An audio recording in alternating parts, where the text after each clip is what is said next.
15 जूनला सोमवती अमावस्या आहे आणि याच सोमवती अमावस्येने अधिक महिन्याची सांगता होणार आहे, अर्थात अधिक महिन्याची समाप्ती होणार आहे.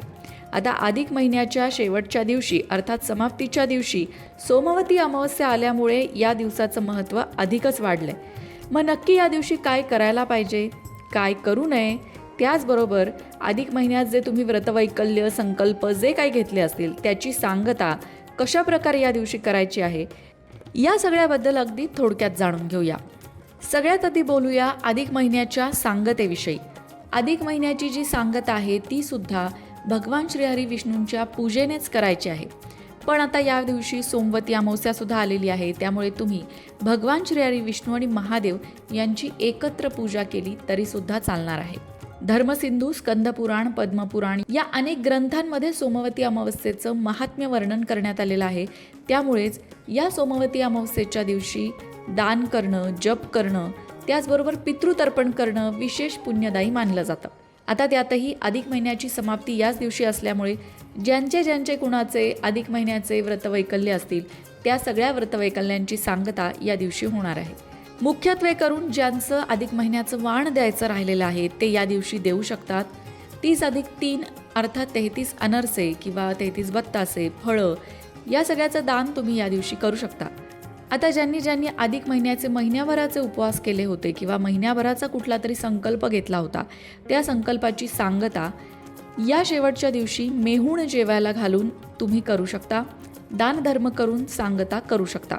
मुख्य म्हणजे अमावस्या तिथी जी आहे ती 14 तारखेला दुपारी 12:20 सुरू होणार आहे आणि 15 तारखेला सोमवारी सकाळी 8:24 असणार आहे.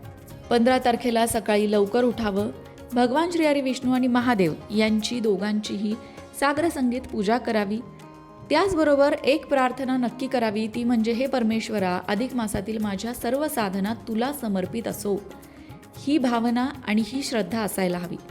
अधिक मास भगवान श्रीहरी विष्णूंना प्रिय असल्याने या काळात तुम्ही जे काही व्रत घेतले होते, विष्णू सहस्रनाम म्हणण्याचा संकल्प असेल किंवा पुरुष सूक्त पठण करण्याचा संकल्प असेल, या सगळ्या गोष्टींची सांगता या दिवशी करायची आहे. सोमवार असल्यामुळे शिवलिंगावर अभिषेक करायला विसरायचं नाही. शिवलिंगावर पाणी, दूध किंवा पंचामृताने अभिषेक करायचा आहे. भगवान शिवशंकरांना बेलपत्र आणि पांढरी फुलं अर्पण करायची आहेत. आता जेव्हा विष्णू आणि शिव यांची पूजा एकत्र करायची असते ना, तेव्हा आणखीन एक गोष्ट महत्त्वाची ठरते बरं का, ती म्हणजे पिंपळाच्या झाडाचं पूजन करणं. कारण पिंपळाच्या झाडामध्ये त्रिदेव वास करतात. विष्णू, ब्रह्मा, महेश हे तिघही पिंपळाच्या झाडामध्ये वास करतात. त्यामुळे या दिवशी पिंपळाच्या झाडाला जल अर्पण करणं, हळदी कुंकू वाहणं, प्रदक्षिणा घालणं, त्याचबरोबर पिंपळाच्या झाडाखाली बसून शिवमंत्राचा किंवा विष्णू मंत्राचा जप करणं, या गोष्टींनी लाभ होतो. तिन्ही देवतांचं पूजन यामध्ये होतं. अमावस्या तिथीला दानाचं महत्त्व असतं हे तर तुम्हाला माहितीच आहे आणि अधिक महिन्याची सांगतासुद्धा दानधर्मानेच करायची असते. त्यामुळे तुमच्या ऐपतीला झेपेल याप्रमाणे तुम्ही अन्नधान्य, वस्त्र या गोष्टींचं दान या दिवशी अवश्य करावं. आता दानामध्ये तुम्ही वस्त्र देऊ शकता, गूळ, तांदूळ, तूप, फळं तुमच्या ऐपतीनुसार वस्तू निवडू शकता आणि गरजू व्यक्तींना त्या गोष्टीचं दान करू शकता. म्हणजे अगदी थोडक्यात सांगायचं झालं ना की नक्की 15 तारखेला काय करायचं आहे, तर भगवान विष्णू आणि भगवान शिवशंकर यांची पूजा करायची आहे. तुमच्या देवामध्ये पांडुरंगाची मूर्ती असेल आणि महादेवांची छोटी पिंड असेल तर सकाळच्या देवपूजेमध्ये तुम्ही ती पूजा करणारच आहात. त्यानंतर जे कुठले तुमचे व्रत आहेत अधिक महिन्याचे त्याची सांगता या दिवशी करायची आहे. आणि जर तुम्ही विष्णू सहस्रनाम म्हणण्याचा किंवा हरिपाठ म्हणण्याचा असा काही नियम घेतला असेल तर या दिवशीसुद्धा त्या नियमाचं पालन करायचं आहे. त्याचबरोबर दान या दिवशी करायचं आहे, जप या दिवशी करायचा आहे.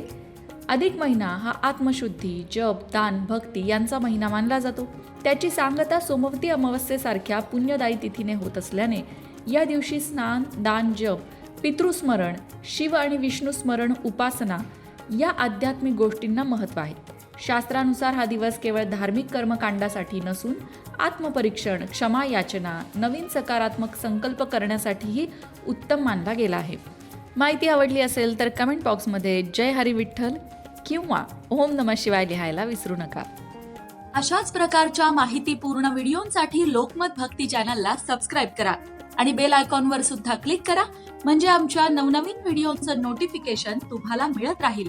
तसंच योग्य आध्यात्मिक मार्गदर्शनासाठी लोकमत भक्तीच्या फेसबुक पेजला फॉलो करायला विसरू नका.